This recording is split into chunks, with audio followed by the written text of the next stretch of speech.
lo que es acerca de inmovilizaciones en miembros inferiores. Sabemos que día a día nos enfrentamos con este tipo de pacientes que de una u otra forma sufren traumatismo o han sufrido algún tipo de trauma, lo que les provoca llegar a nuestra consulta, y pues nosotros como personal de salud tenemos que estar capacitados para poder resolver esa problemática.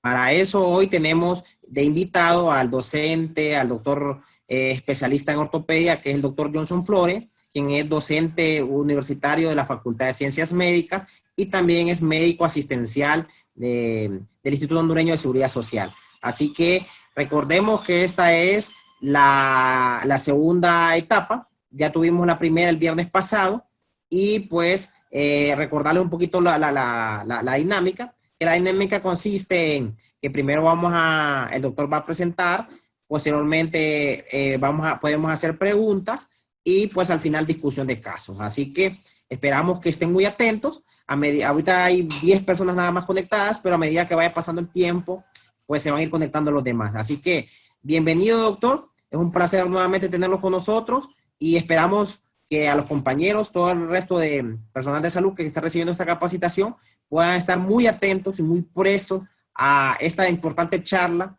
acerca de inmovilizaciones, parte 2. Así que bienvenido sea, doctor Johnson, un placer tenerlo nuevamente y lo dejamos a usted con la presentación del día de hoy.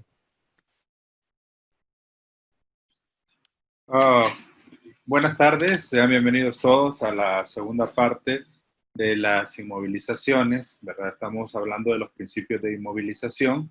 De nuevo, para mí, ¿verdad? Es un gusto poder contar con la presencia de cada uno de ustedes y pues espero poder aportar, ¿verdad? Para que ustedes puedan darle la mejor atención a sus pacientes. Y para iniciar quisiera pues recordar, ¿verdad? Algunas de las cosas, de los principios que tratamos el viernes anterior. Y pues hablamos nosotros, ¿verdad? De que esos principios de inmovilización en general, ¿verdad? Son principios donde nosotros debemos inmovilizar la articulación proximal y distal a la fractura en las fracturas diaficiarias y la diáfisis proximal y distal a la fractura cuando las fracturas son articulares. Dijimos que debemos tener cuidado con colocar vendajes o inmovilizaciones muy apretadas. Debemos tener cuidado, ¿verdad? También con colocar inmovilizaciones insuficientes. Así que siempre debemos procurar, ¿verdad? Colocar una inmovilización adecuada para lograr los objetivos de la inmovilización. Otra cosa, ¿verdad? Que se discutió y se recomendó es dejar las articulaciones, ¿verdad? De los dedos libres para que pueda haber una movilización de ellos y se pueda iniciar una terapia temprana y para mejorar el retorno venoso. Eso es un aspecto muy importante porque, de nuevo, nosotros lo que queremos es cumplir los objetivos de la inmovilización. Y los objetivos de la inmovilización, como hemos hablado, ¿verdad? En primera instancia lo hacemos para calmar el dolor. El dolor, ¿verdad? Es uno de los componentes más dramáticos de una fractura, ¿verdad? Es intenso, tiene un componente psicológico que afecta al paciente y al entorno del paciente. Y entonces nosotros, al poder inmovilizar al paciente, tratamos el dolor de una forma más efectiva incluso que los analgésicos. Y aunque dijimos, ¿verdad?, que los analgésicos son relevantes e importantes para el manejo del dolor, la inmovilización lo es aún más. Así que debemos combinar estas dos cosas, la inmovilización y los medicamentos, para producir una adecuada analgesia. Pero otro objetivo de la inmovilización es facilitar el transporte del paciente. Yo normalmente les explico a mis estudiantes que nosotros como médicos tenemos 3 lugares donde podemos atender pacientes. En el sitio donde ocurre el evento, ¿verdad? Si nosotros estamos ahí, debemos brindar la atención al paciente. En la emergencia, donde nosotros ya estamos en un ambiente hospitalario, o en algunas oportunidades en quirófano cuando asistimos a algún médico que está realizando una cirugía. Pero en cualquiera de esos 3 escenarios nosotros debemos saber cuáles son los fines con los cuales nosotros estamos haciendo una inmovilización.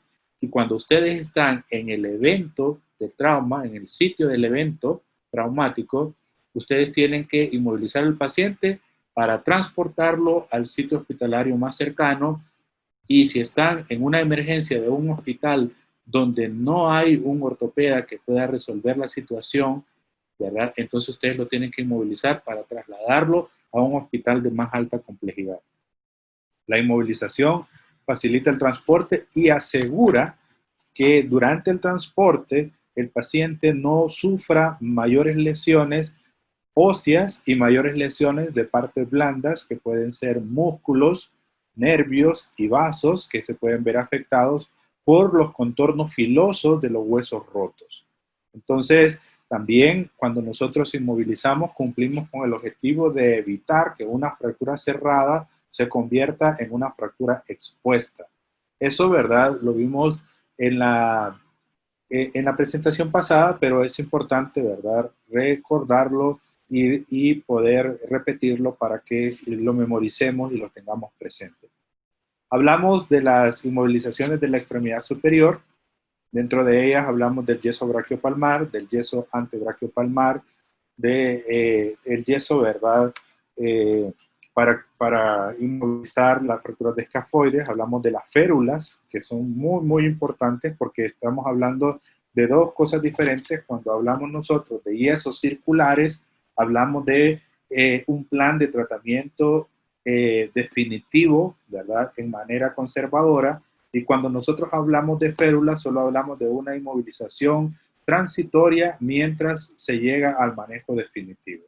Entonces, en la mayoría de los casos, ¿verdad?, lo que nosotros colocamos es una férula para tratar, ¿verdad?, de esperar la consulta ortopédica y así decidir en el manejo definitivo de la fractura.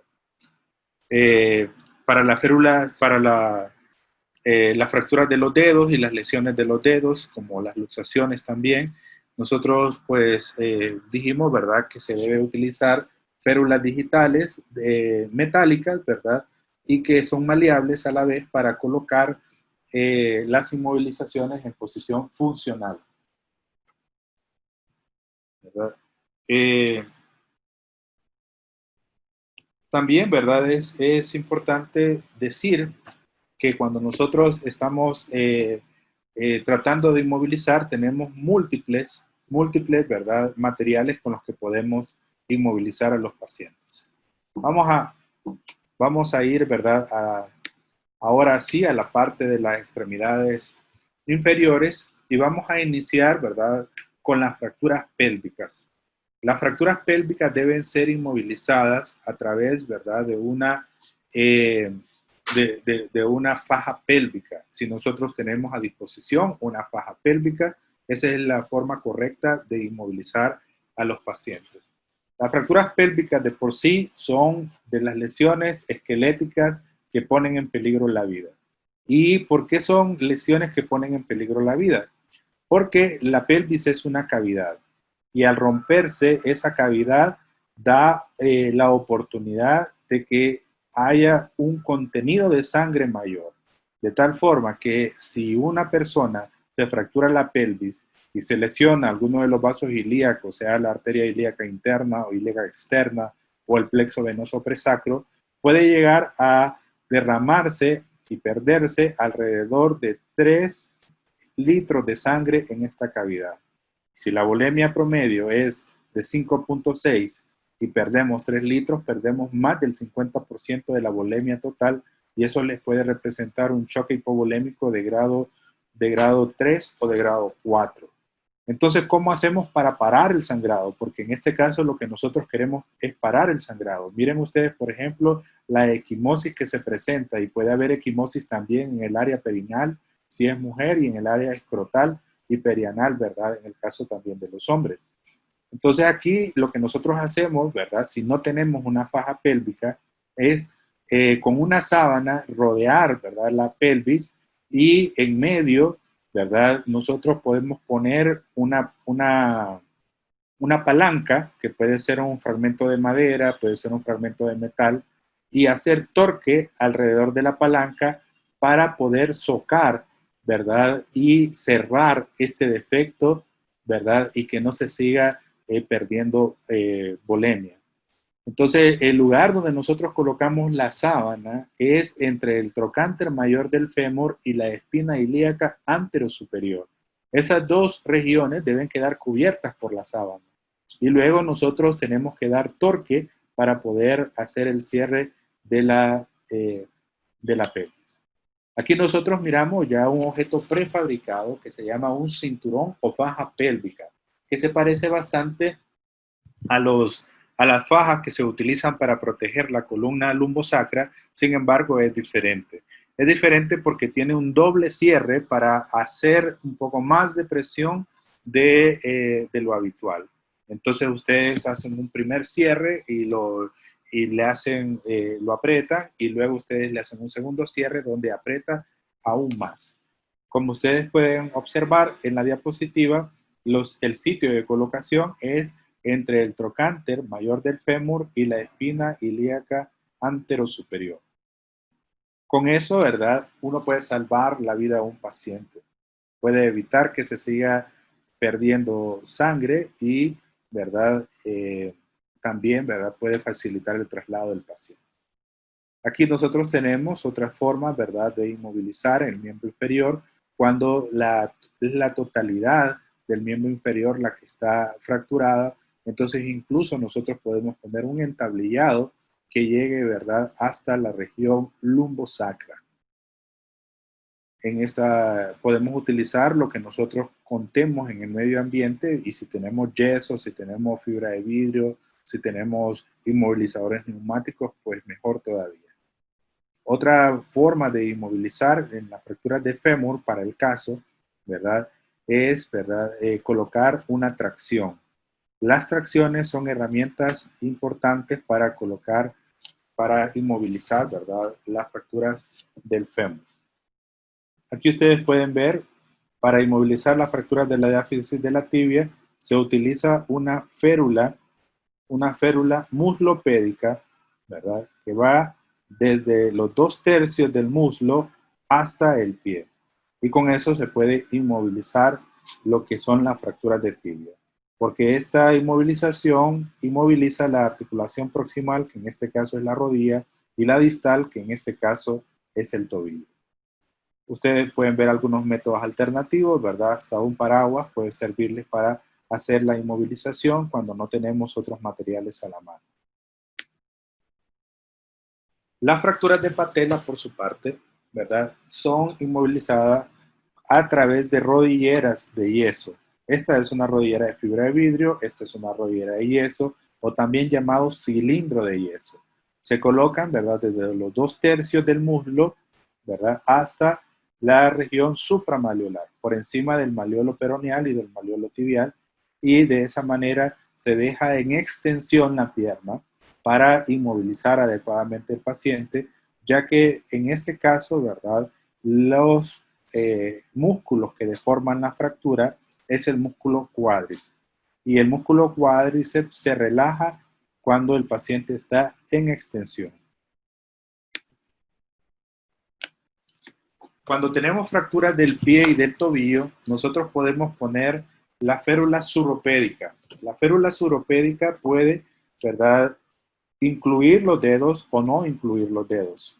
Cuando nosotros tenemos fracturas de los dedos y de los metatarsianos, nosotros debemos hacer que la férula incluya los dedos. Cuando nosotros tenemos una lesión del tobillo, nosotros debemos dejar libres los dedos.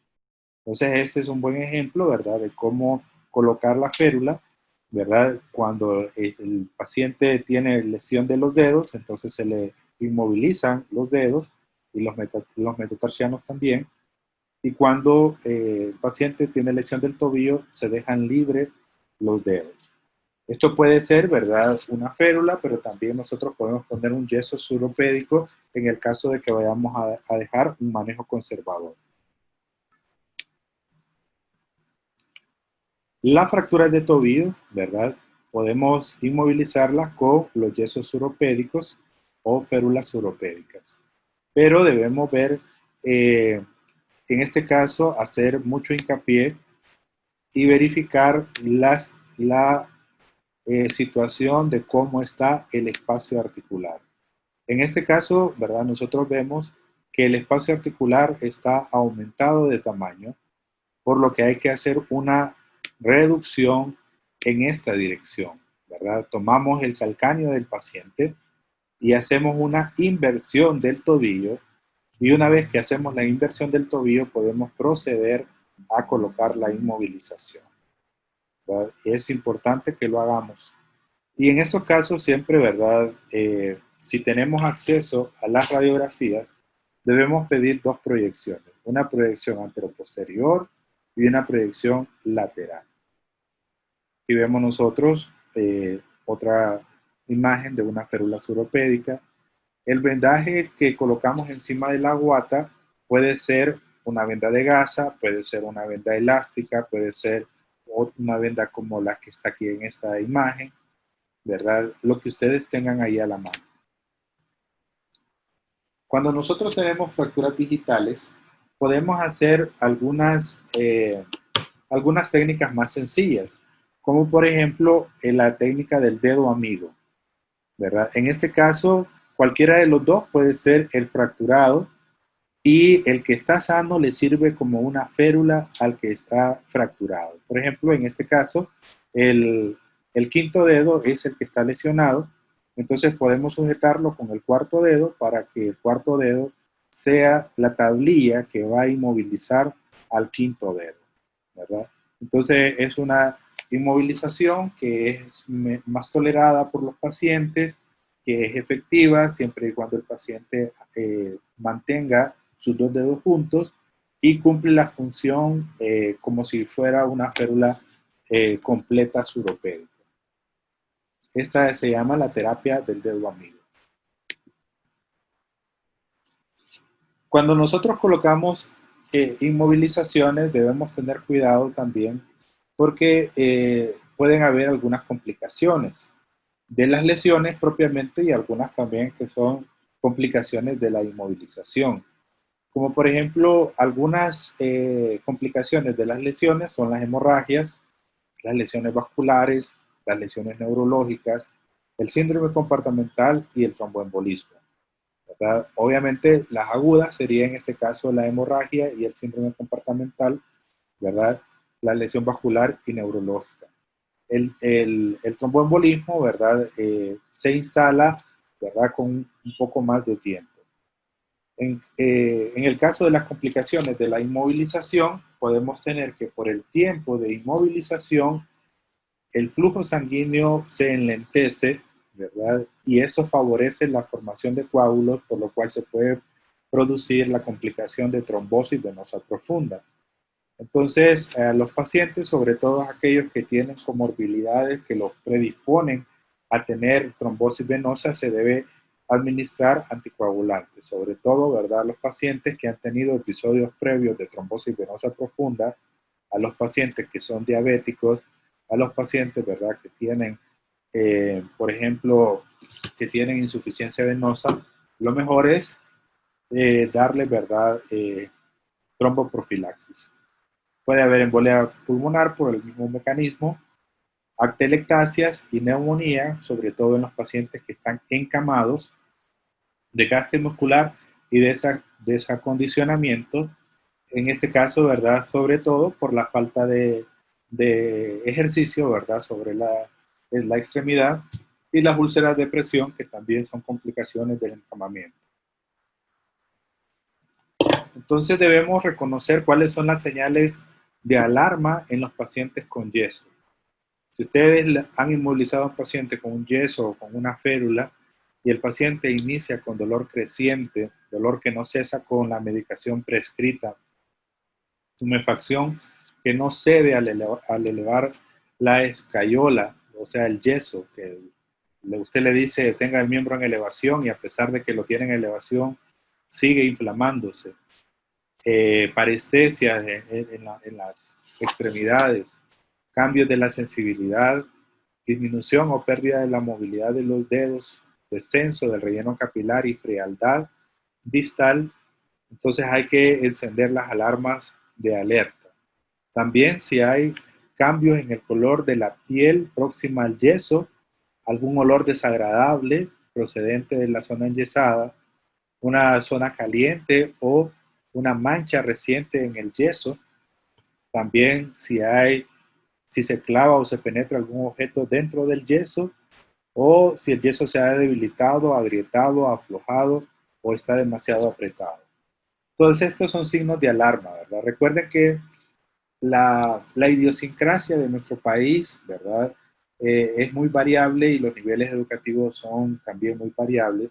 Y algunos pacientes pueden no seguir las indicaciones que nosotros le damos. Algunos pueden meterse objetos dentro del yeso, ¿verdad? Y lacerarse e infectarse posteriormente. También, ¿verdad? Nosotros podemos encontrar que hay en algunos casos personas que se mojan el yeso o que se lo quitan ellos voluntariamente, ¿verdad? Y en algunos casos nosotros le damos la indicación de que lo tengan en elevación y las personas no lo hacen y entonces se inflaman más, ¿verdad? De lo esperado. Y eso puede ser ponerlo en riesgo de síndrome comportamental. ¿Qué hacemos entonces si hay signos de alarma? Si hay signos de alarma, nosotros no debemos, ¿verdad? Dar consultas por teléfono. Nosotros debemos ver al paciente. Si ustedes tienen un paciente que tiene una situación respecto al yeso y el paciente, ¿verdad? Lo llama por teléfono y les dice, mire, tengo este problema, no se quede usted con un consejo por teléfono. Tiene que ver al paciente porque probablemente haya necesidad de cambiar el yeso por uno nuevo o simplemente de retirarlo y valorarlo al paciente por sospecha de síndrome comportamental en algunos casos. Pero no, por teléfono no se puede revisar un yeso, tienen que verlo de manera presencial. Y se lo digo porque ha habido experiencias donde los pacientes llaman y dicen, mire que el yeso, ¿verdad? Se me aflojó, ¿qué hago? Bueno, por teléfono no lo puedo resolver, tengo que verlo para ver si es necesario cambiarle ese yeso o si le cambiamos el tipo de inmovilización. Entonces aquí en este cuadro hay algunas preguntas que hay que hacernos, ¿verdad? Si hay edema y si la respuesta es positiva, ¿en qué grado hay el edema? Y entonces vamos a preguntarnos si hay compromiso vascular. Entonces, para el compromiso vascular, nosotros tenemos que valorar distalmente la extremidad, valorando sobre todo el dolor. El dolor a la extensión pasiva de los dedos es el signo más importante que nosotros debemos considerar para que nosotros sepamos si el paciente tiene, ¿verdad?, un síndrome comportamental. Si el paciente tiene un dolor excesivo a la extensión pasiva de los dedos, entonces el paciente tiene un síndrome comportamental. Los otros síntomas no es que no sean importantes, las parálisis, las parestesias, la palidez y la frialdad, pero son síntomas tardíos. Cuando el paciente presenta estos otros síntomas, este conjunto de síntomas, tiene cambios irreversibles que van a impedir que se recobre la funcionalidad de la extremidad. Por eso no solo se trata de inmovilizar, sino que nosotros debemos vigilar al paciente posterior a la inmovilización y darle educación a través de brindarle cuáles son los signos de alarma. Si ustedes tienen la más mínima sospecha de síndrome comportamental, lo que deben hacer es abrir el vendaje y derivar de manera urgente al paciente para que se le realice una fasciotomía descompresiva. Bien, aquí hay una imagen. Si ustedes se fijan, una de las cosas más impresionantes de un paciente con una fractura es la deformidad. La deformidad, ¿verdad?, es muy llamativa, sobre todo también en las lesiones que son expuestas. Pero, por ejemplo, una persona que tiene una lesión como esta, donde hay una fractura de antebrazo y hay una deformidad evidente, ¿verdad?, produce mucha preocupación en el paciente. Pero el médico tiene que tener la tranquilidad para solucionar este problema. Entonces, ¿cómo lo vamos a inmovilizar? No lo vamos a inmovilizar en esta posición, ¿verdad? No se debe inmovilizar a los pacientes en la posición de la deformidad. Entonces nosotros antes de inmovilizar el paciente debemos hacer una reducción primaria. La reducción primaria se hace ejerciendo tracción en los dos sentidos, ¿verdad? En contra de la fractura. Entonces alguien va a poner su mano en el brazo y va a traccionar en este sentido y alguien va a tomar la mano y va a traccionar en este sentido. Y cuando se haga la tracción, entonces se va a obtener el alineamiento de la extremidad. Una vez que la extremidad está alineada, entonces se puede proceder a la inmovilización de esa extremidad. Pero se debe realizar una reducción primaria. En esta reducción, ustedes no están buscando, ¿verdad?, que los huesos queden anatómicamente reducidos. Como decía un colega, ¿verdad?, ustedes no están buscando que quede osteocito con osteocito alineado. No, no estamos esperando eso.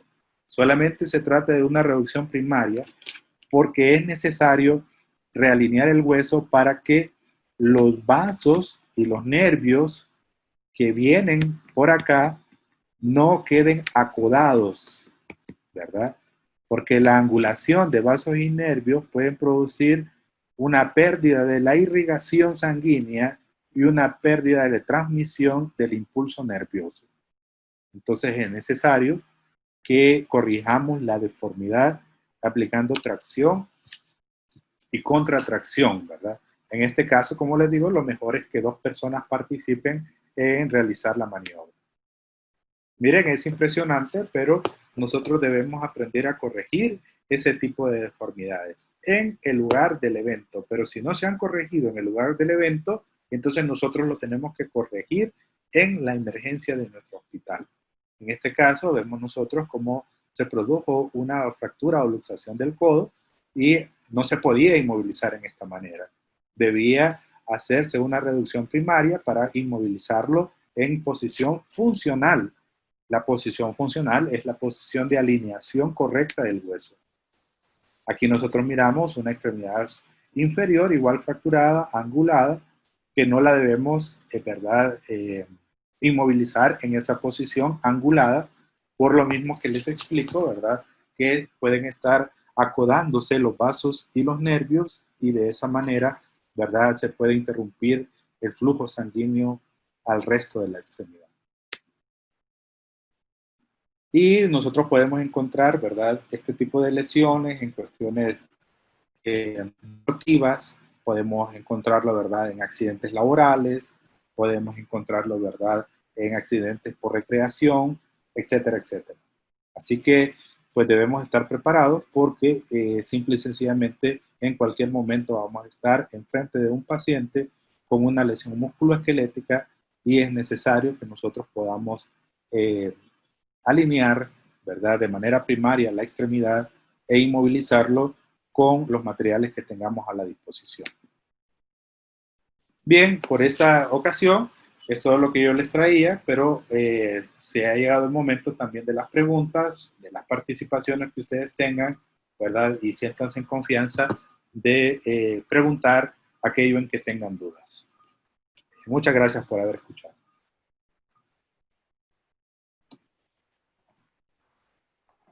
Bueno, muchas gracias, doctor Johnson. Entonces, no sé si alguno de los participantes tiene alguna pregunta o también algún caso que les ha sucedido a ustedes en los establecimientos donde están asignados. ¿Se han tenido algún caso de estos de problemas con traumatismo de miembros inferiores que quisieran compartirlo? Entonces, los dejamos abiertos o también si tienen preguntas las pueden hacer por el chat si ustedes gustan. Entonces, no sé si alguien tiene alguna caso o algo que compartirnos.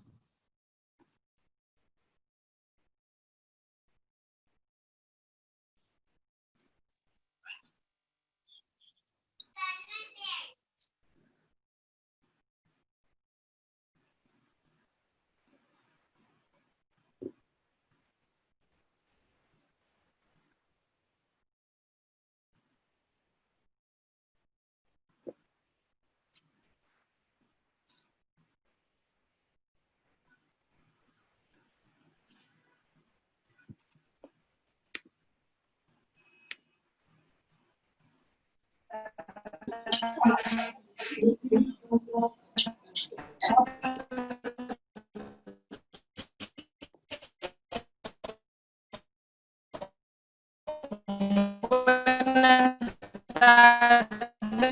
tardes, doctor. Dígame. Buenas tardes. Buenas tardes. Tengo una consulta, doctor. A veces la señal se entrecorta, no se escucha todo y no sé si mencionó algo sobre la analgesia previa para hacer las reducciones, si lo recomienda y qué tipo de analgésico nos recomienda. Bien, con respecto a la analgesia previa, va a depender de qué tipo de lesión tiene el paciente, ¿verdad? Lo recomendable, ¿verdad? Si es una luxación, lo que tiene el paciente es aplicarle una sedación. Las sedaciones se pueden realizar con diazepam y con midazolam. Las recomendaciones para aplicar una sedación es, ¿verdad?, hacer primero un historial del paciente sobre cardiopatías, ¿verdad?, y problemas cardíacos que pueda tener. Si el paciente no tiene historial de cardiopatías, entonces se le puede aplicar una sedación. Recomendado también que cuando usted va a aplicar una sedación, usted le ponga un monitor de signos vitales al paciente y tenga oxígeno a la mano por si existe cardiodepresión.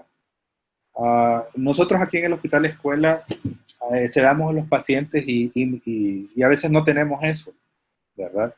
A veces no tenemos eso, pero lo ideal sería tenerlo, ¿verdad? Tener, por ejemplo, un monitor de signos vitales y tener oxígeno a la mano para que podamos resolverse algún problema. Cuando aplicamos una sedación a un paciente joven, es muy raro que nosotros vayamos a tener alguna complicación. Pero en las personas mayores sí debemos ser un poco más cuidadosos y por lo menos tener, ¿verdad?, oxígeno suplementario para aplicar una sedación. Cuando se trata de una fractura, nosotros podemos aplicar bloqueos regionales, ¿verdad?, que podemos poner bloqueos axilares, bloqueos a nivel del codo, y en algunos casos incluso se puede hacer infiltración del hematoma fracturario para poder hacer, ¿verdad?, la reducción.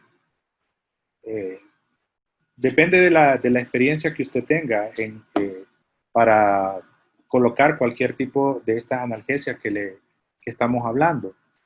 Sin embargo, por ejemplo, en el hipotético caso de que usted está en el sitio donde ocurrió el accidente, ahí usted no tiene nada, ¿verdad? Y aún así, lo mejor es hacerle la reducción, aunque no le haya puesto un analgésico, ¿verdad? Cuando usted hace la reducción, normalmente el componente psicológico es una parte importante del dolor, pero si usted aplica tracción y contratracción, la maniobra de reducción resulta menos dolorosa y menos impresionante que si usted no lo hace con tracción. La tracción, ¿verdad?, es muy importante y lo que usted le transmite al paciente también es muy importante. Decirle al paciente que usted lo quiere ayudar y que usted sabe lo que está haciendo y hacerle la tracción para alinear la extremidad. Pero si usted tiene los medios, ¿verdad?, puede darle o una sedación o un bloqueo regional o una infiltración del hematoma, ¿verdad? Perfecto. Muchas También gracias, tiene doctor. levantada la mano la doctora Leslie Carolina Benítez. No sé si la doctora tiene alguna pregunta.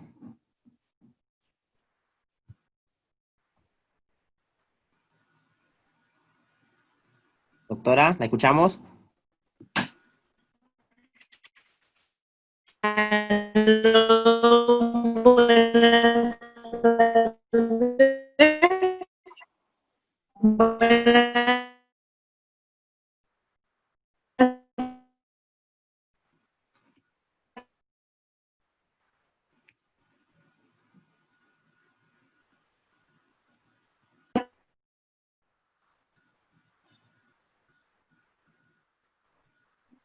¿Aló? Buenas tardes, doctor. Buenos días. ¿Me escucha, doctor? Sí, sí le escucho. Disculpe, que estamos, le hablo desde Guampuchirpe, la Mosquitia. ¿Hola? Dígame, mucho gusto. La escuchamos, la escuchamos. ¿Qué me recomendaría usted, doctor? Digamos, en la Mosquitia acá llegan muchos pacientes a veces.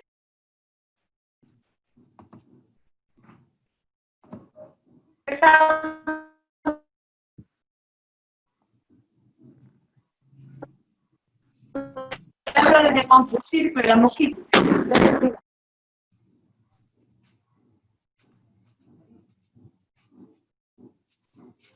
Perdón el inconveniente, pero no la escuchamos, fíjese, no sé si usted puede escribirle en el chat, porque no escuchamos cuál es su pregunta y sí me gustaría saber cuál es para poder ayudarle.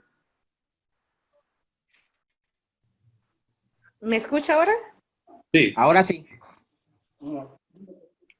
Bueno, no, le comentaba que le hablo desde Guampuchirpe, la Mosquitia, gracias a Dios.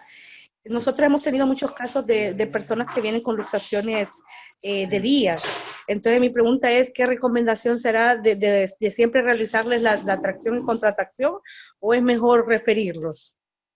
¿Luxación de qué me dijo? Cualquier tipo de luxación, ya sea de codo o de hombro, solo que ya tal vez ha pasado días de haberse luxado esta persona. Y entonces, ¿qué recomienda? ¿Realizarle siempre o mandarlo mejor al ortopeda? Mire, las luxaciones son emergencias por la lesión del cartílago muscular, ¿verdad? Entonces, en regiones como la Mosquitia, siempre vale la pena que usted haga el intento de reducción. El hecho de que usted haga el intento de reducción no garantiza que usted lo logre, pero tampoco crea usted que es que, porque digamos yo soy ortopeda, es que nunca me ha complicado una reducción, ¿verdad? Si usted lo intenta, le quiero transmitir que si usted lo intenta y no lo logra, entonces usted lo remite con el ortopeda. Pero su intento valió la pena, porque si usted lo logra, entonces no solo le va a ahorrar el boleto al paciente, sino que usted le va a ahorrar el tiempo de evolución que el paciente va a tener probablemente menos riesgo de lesión del cartílago articular. Entonces yo le recomendaría personalmente que usted lo intente, ¿verdad? Sí, doctor, entiendo. Fíjese que mi mayor miedito es, bueno, como le mencionaba, que tal vez ese paciente ya tenga días de haberse luxado y venga a nuestra consulta días después. No sé si después de tener tan tenso el músculo, uno al quererlo traccionar, no vaya a ocasionar algún daño más en los tendones o una fractura. Es correcto, mire, lo único que le puedo decir es que hay un límite, ¿verdad? Si un paciente tiene 21 días ya de evolución, yo no le recomendaría que lo intentara. Si ya el paciente tiene 21 días de evolución, el problema es que dentro de la cavidad articular se llena de tejido fibroso y aunque usted lo intente, nunca va a caer en la cavidad porque la cavidad ya está ocupada por tejido fibroso, ¿verdad? Entonces, si tiene más de 21 días, yo no le recomendaría. Ahora, con respecto al temor de producirle una lesión tendinosa, le puedo decir que si usted, como decíamos en la pregunta anterior, le coloca una sedación a ese paciente, no va a tener problemas con la contracción muscular, porque usted lo tiene sedado al paciente.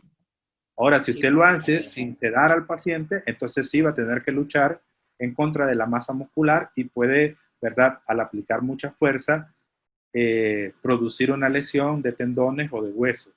Entonces ahí la llave es hacerle la sedación al paciente.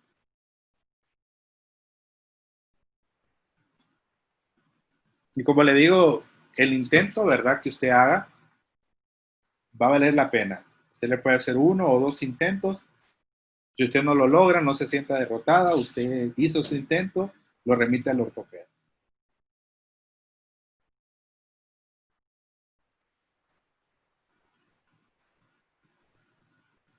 Tiene la mano levantada la doctora Jenny Melissa Oliva, que si no me equivoco es de Mocorón, gracias a Dios. Tiene la palabra, doctora Jenny.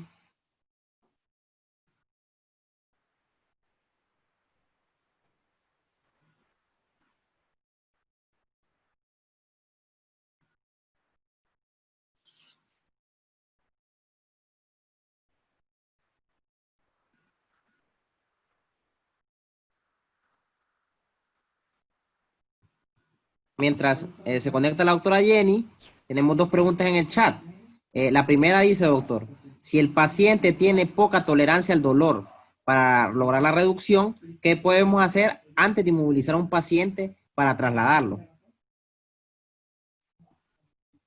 Bueno, se le puede colocar a INE, ¿verdad? Usted le pueden colocar, seguir la escala del manejo del dolor, ¿verdad? Usted le coloca un AIN que puede ser diclofenaco, ketoprofeno, y lo pueden combinar con un opioide débil como el tramadol. Entonces ustedes pueden hacerle una combinación de un AIN con un opioide débil. Si uno no logra controlar el dolor con esos dos medicamentos, con esa combinación, entonces usted tiene que ir a un opioide más fuerte y poder utilizar morfina o demerol, ¿verdad?, para tratar el dolor. Sí es importante el manejo del dolor, por eso es importante inmovilizar a los pacientes, porque el inmovilizar a los pacientes va a ser un gran porcentaje del control del dolor. Y sobre todo en pacientes añosos e hipertensos, ¿verdad? El dolor les puede producir infartos agudos de miocardio, eventos cerebrovasculares.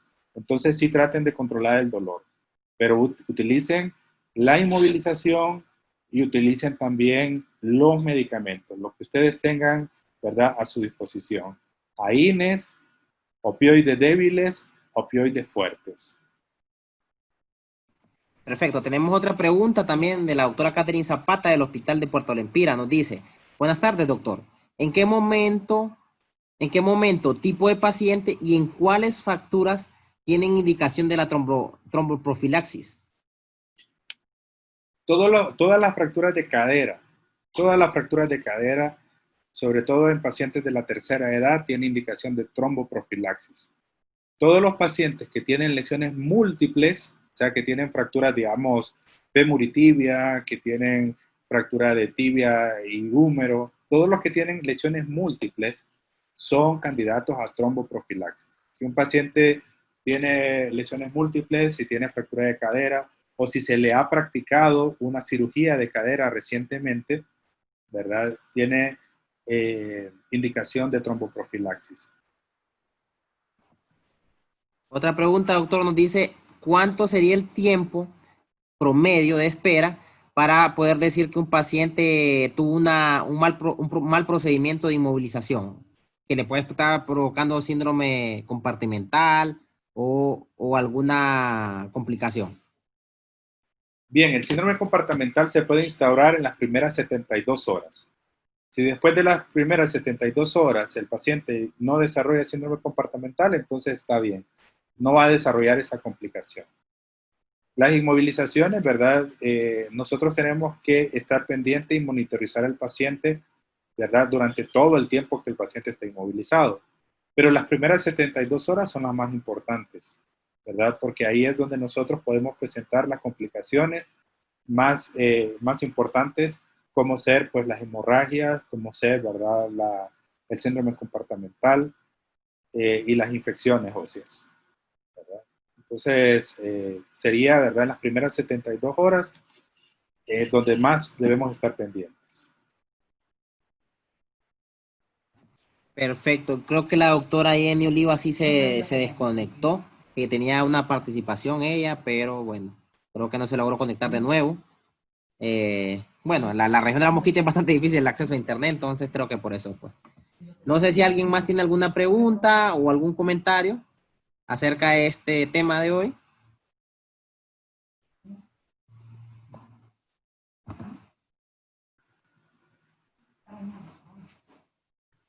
Bueno, si no hay más preguntas ni comentarios, solamente agradecerle, doctor, a su valiosa participación en esta capacitación y también recordarles que el próximo miércoles a las 11 de la mañana, no a la 1, sino que a las 11, tenemos la capacitación de emergencias oftalmológicas que estará siendo brindada por el posgrado de oftalmología. Entonces, a las 11 de la mañana, el próximo miércoles, emergencias oftalmológicas. Y el próximo viernes continuamos con el doctor Johnson, hablando acerca de lo que es, ahí se me olvidó el tema, vamos a ver. Bueno, que era luxaciones, va, doctor.